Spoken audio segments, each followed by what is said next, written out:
Welcome to the History AI podcast, where the past comes alive with facts, anecdotes, and a dash of humor. Here are your hosts, Chuck and Marco.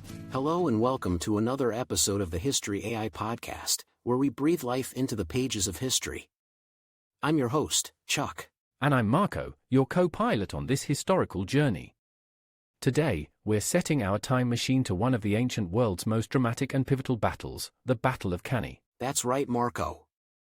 We'll be unraveling the story of this legendary clash between Rome and Carthage, a battle that reshaped the course of the Second Punic War and left a lasting imprint on military strategy. Get ready to travel back to a time of war elephants, brilliant generals, and a battle that is still studied in military academies around the world.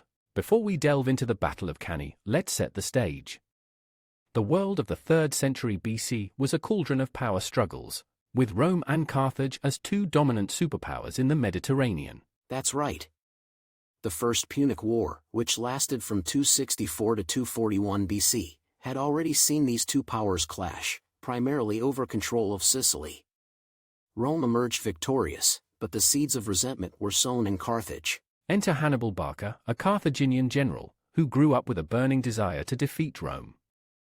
His father, Hannibal Barca, made him swear an oath of hostility towards Rome. Meanwhile, Rome, emboldened by its earlier victory, was expanding its influence across the Italian peninsula and beyond. The Roman Republic was at the height of its power, with a well-trained army and a network of alliances. But Hannibal was a wild card. In 218 BC, he did the unthinkable. He led an army which included war elephants across the Pyrenees and the Alps into the heart of Roman territory. A bold and risky move that caught Rome off guard. His victories at Trebia and Lake Trasimene were significant, but Hannibal knew he needed a decisive victory to truly turn the tide. This ambition set the stage for Cannae. On the other side, Rome, shocked by Hannibal's audacity and successes, was determined to crush this Carthaginian threat once and for all. They poured unprecedented resources into assembling a massive army. Both sides were playing for high stakes.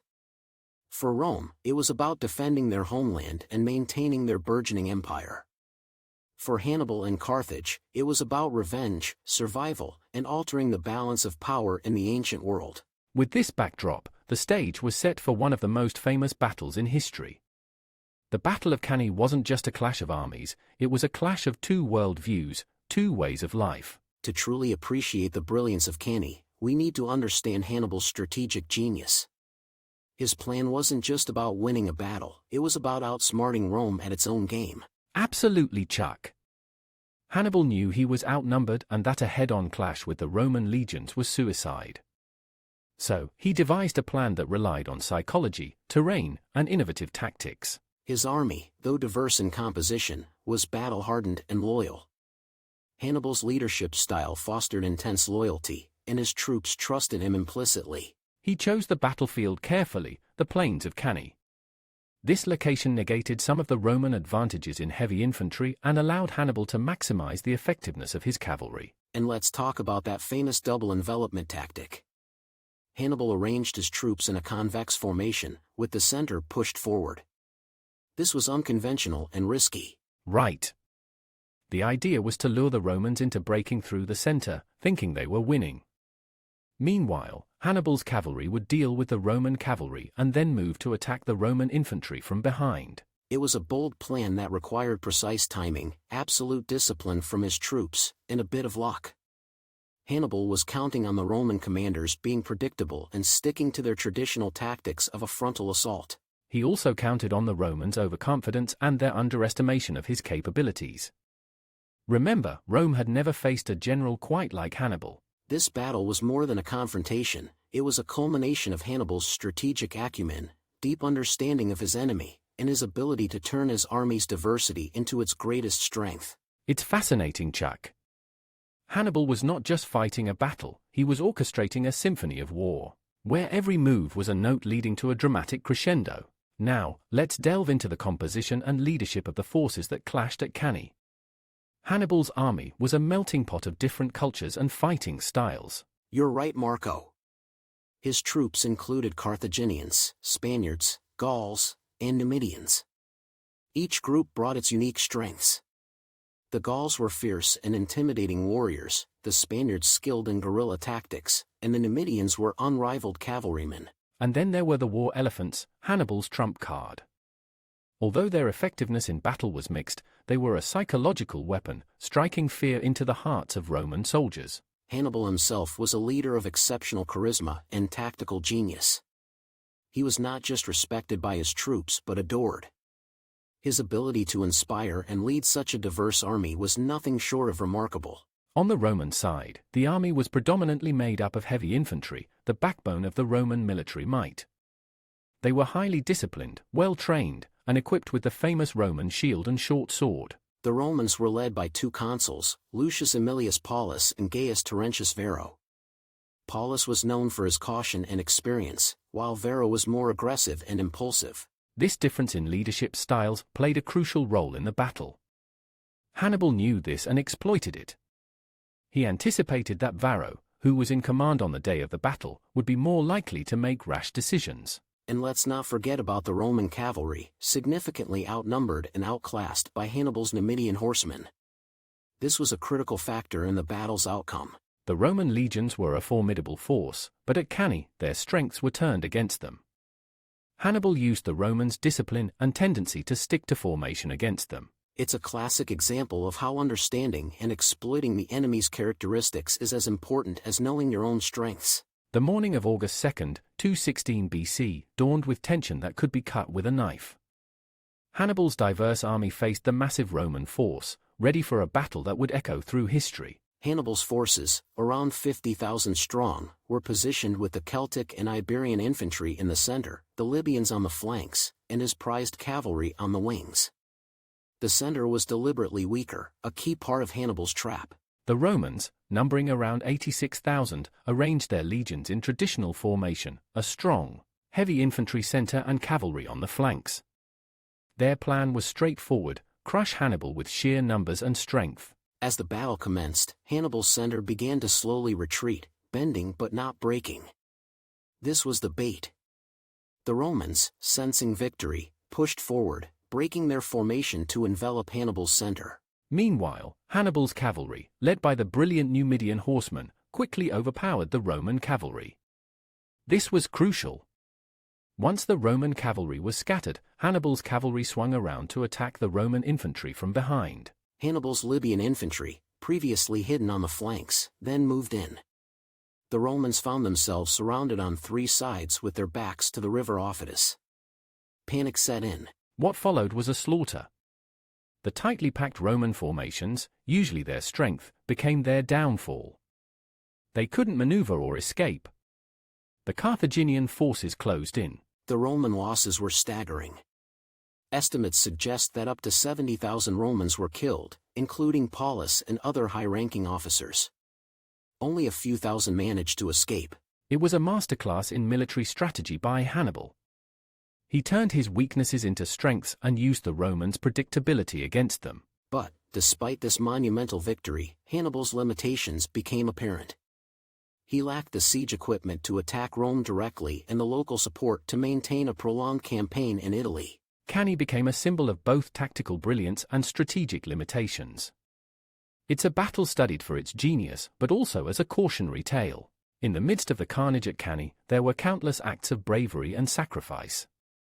Let's highlight some of the heroes and their stories from that fateful day. First, there's the story of Tiberius Sempronius Gracchus.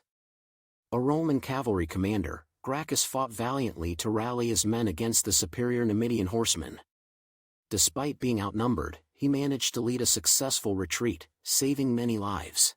On the Carthaginian side, Hannibal, Hannibal's cavalry commander, was a hero of the day. His swift and decisive actions in routing the Roman cavalry were crucial.